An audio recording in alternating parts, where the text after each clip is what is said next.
Ako si Bexy, OFW dito sa Jeddah, KSA. Mukha lang akong maraming pera pero marami kong utang. 15 years na ako rito pero baon pa rin ako sa utang. Kasi yung mga may utang sa akin ayaw magbayad, ang kakapal ng mukha. Tuloy, hindi rin ako makabayad sa mga utang ko. For today's vlog nga, a-attend na naman tayo ng feeding program. Dahil birthday ng aking tita Nessa, kakain kami sa Chun Bistro. Maikwento ko nga, ang aking tita Nessa, siya ang nagpaaral sa akin at ang aking tito Raymond at ang aking tita Raquel. Pero birthday ni tita Nessa, kaya siya ang bida sa aking video. Simula nang ako'y nagdadalaga, nakasupport na yan sa akin si tita Nessa. Sa kanya ko binubuhos lahat ng sama ng loob ko.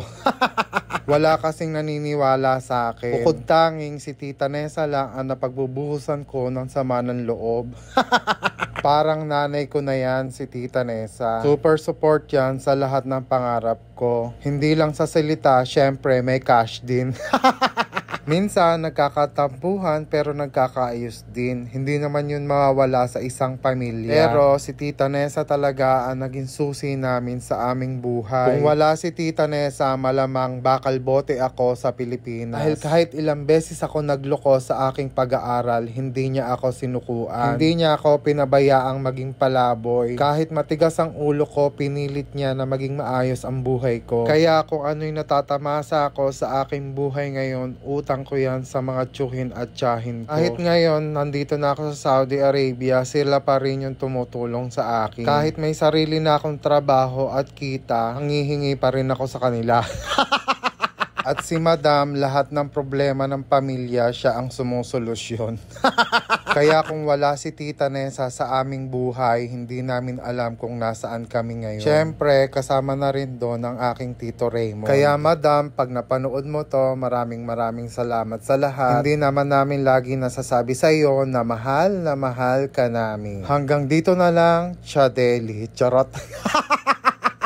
Ayan nga mga kabeksi, for today's vlog, nandito naman kami sa Chun Bistro para i-celebrate ang birthday ng aking titang pinakamamahal. Akala nga namin mga kabeksi, meron ditong buffet pero wala pala, by order. Ito palang Chun Bistro ay isang Chinese restaurant mga kabeksi. Meron ditong shabu-shabu, kaya yun ang aming in-order. Miss na kasi namin mag-shabu-shabu.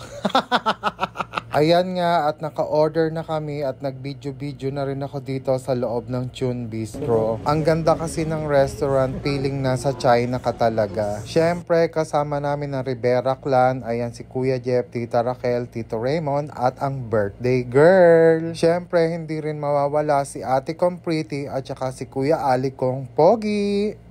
Bigyan mo sa akin. Bigyan mo dun sa kanila. Bigyan sa akin. Ayan. Hello. Madam.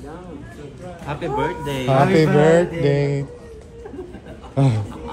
Pag hindi ka lang birthday, papagalit na talaga. Happy birthday. Happy birthday.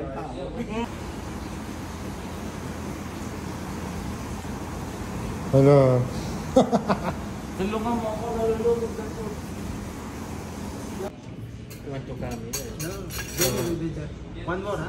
One more. One more like this. Yeah. Happy birthday, Madam. Cheers.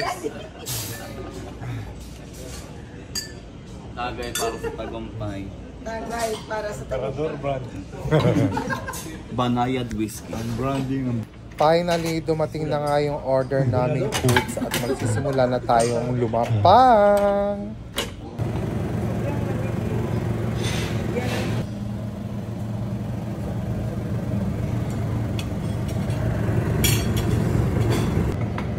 Ayan.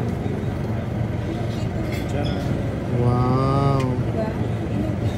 Hindi ko po alam. Sige, nakakasyunga lang din. 1, 2, 3. Thank you, Lord.